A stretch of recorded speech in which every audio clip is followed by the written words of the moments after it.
de retour avec Frédéric Pichon pour la suite de notre entretien. Je voulais te poser la question, dans ton analyse sur le nombre de gardes à vue, d'arrestations, on pourrait avoir l'impression qu'il y a une réprimande du pouvoir spécialement pour ce mouvement.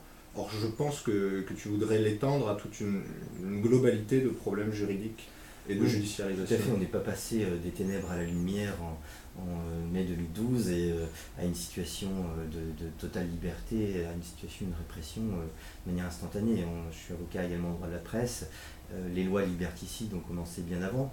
Et je vais même dire qu'elles ont quasiment toutes été votées sous des gouvernements de droite libérale. Donc, je pense en 72 la loi dite antiraciste. C'est bien lutter contre le racisme, mais sous couvert, justement, c'est ça l'hypocrisie de l'antifascisme et de l'égalitarisme, hein.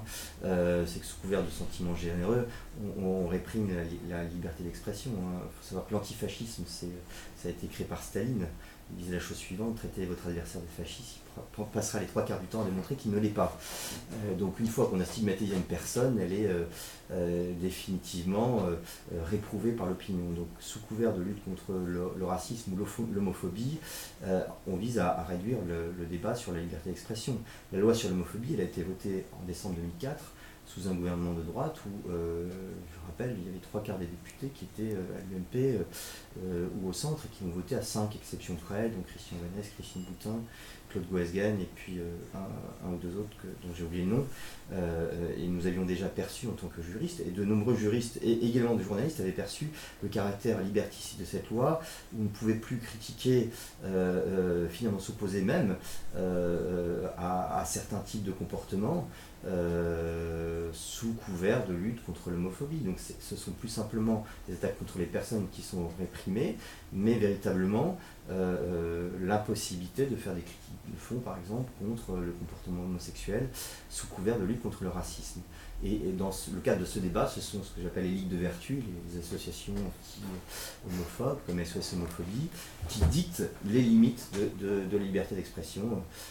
S'opposer au mariage gay, d'une certaine manière, c'est considérer que, entre guillemets, les homosexuels seraient des personnes de seconde zone, selon eux, et par conséquent, ça serait homophobe. Donc on voit bien jusqu'où ça peut aller, et on voit bien aussi à travers l'endoctrinement qui se fait avec la diffusion de l'idéologie du genre dans les écoles, c'est ce même esprit totalitaire qu'on essaye d'insuffler dans les esprits sous couvert de lutte contre l'homophobie ou pour la tolérance.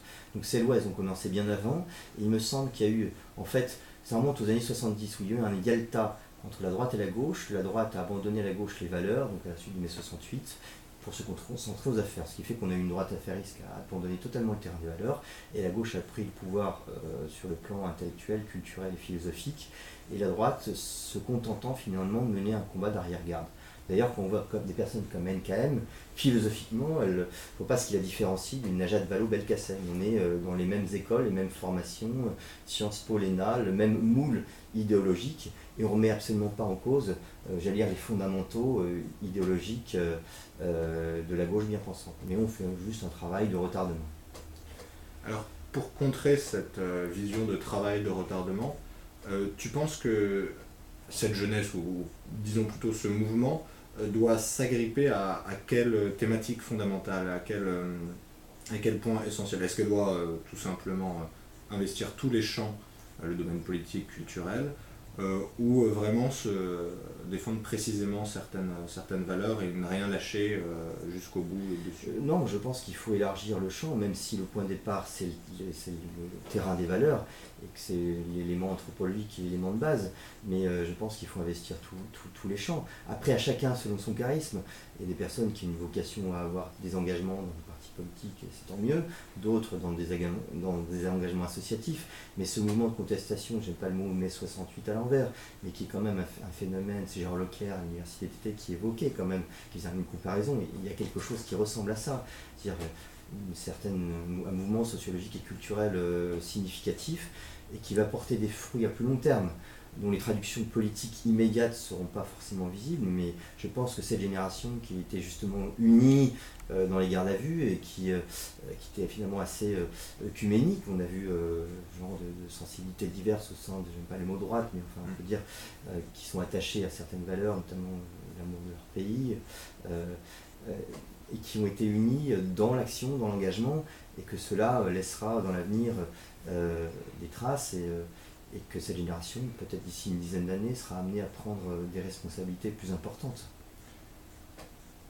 Est-ce que tu penses que cette union peut durer? Est-ce que tu crois que cette jeunesse va savoir renverser le politiquement correct, les frontières bien établies par certains dirigeants? Est-ce que tu penses qu'elle en a les moyens, et quels conseils tu lui donnerais pour continuer dans cette voie? Elle ne va pas le faire toute seule. D'abord, il y a le principe de réalité qui fait que je pense à une auberge espagnole comme l'UMP, qui pour moi est une arnaque absolue, parce qu'elle regroupe des courants totalement contradictoires. Je ne vois pas le point commun, par exemple, entre Galib et le PCD, où ce ne sont pas des différences, j'allais dire, qui portent sur des points secondaires, où il est légitime d'avoir des... C'est sur des plans, sur un plan, j'allais dire, civilisationnel, ontologique, qu'il y a des différences. Donc, à un moment donné, il faut trancher. On ne peut pas en permanence dire tout et son contraire. Et donc, l'UMP va être acculé face à ces contradictions, face à une base qui est de plus en plus demandeuse d'une certaine radicalisation, et puis un appareil qui ménage la chèvre et le chou. Donc déjà, je pense qu'aux prochaines municipales, il y a des choses qui vont... il y a des alliances qui vont se faire dans le sud, un certain nombre de carcans qui vont exploser. Quant à cette génération, fait partie, je pense qu'il est important qu'elle se forme. Qu'elle se forme politiquement, philosophiquement, culturellement, pour qu'elle soit armée. Elle a déjà eu certaines expériences de l'action, il faut qu'elle approfondisse en fait ce qu'elle a découvert sur les terrains pour avoir les bagages culturels. Je pense qu'aujourd'hui on assiste à un tel vide sur le plan politique à gauche, c'est le néant absolu. Le Parti socialiste, ils n'ont plus d'idées. Leur congrès porte uniquement sur la lutte contre l'extrême droite ou le Front National. C'est la preuve qu'il n'y a plus d'idées. Donc je pense qu'aujourd'hui, plus que jamais, il est nécessaire d'apporter des idées avec des gens qui ont une structure philosophique. Et nous, notre philosophie, elle est reliée à une transcendance, elle est reliée à une histoire, elle est reliée au principe de réalité. Et je pense que le principe de réalité, il s'impose. On aura beau développer des théories déconstructivistes totalement délirantes, il reviendra. Donc il y a un moment où ce principe s'imposera et reviendra, et c'est à ce moment-là il faut que cette élite elle émerge. Il faut prendre du temps, il faut aussi être patient, ça ne va pas se faire du jour au lendemain. Ça peut prendre des dizaines d'années, mais je suis assez optimiste sur l'avenir, parce qu'il n'y a tellement rien d'autre en face ou à côté que bien le terrain est large, libre. Tu étais présent à l'Université d'été pour tous. Oui. Est-ce que ça rejoint un peu ton propos sur la formation culturelle? Ouais.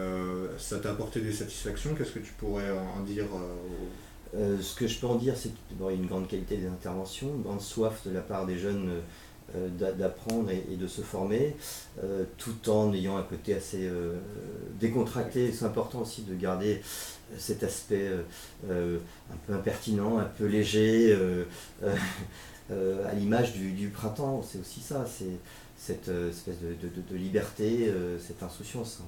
Ça n'empêche pas d'être à certains moments sérieux. La politique aussi, c'est une affaire sérieuse.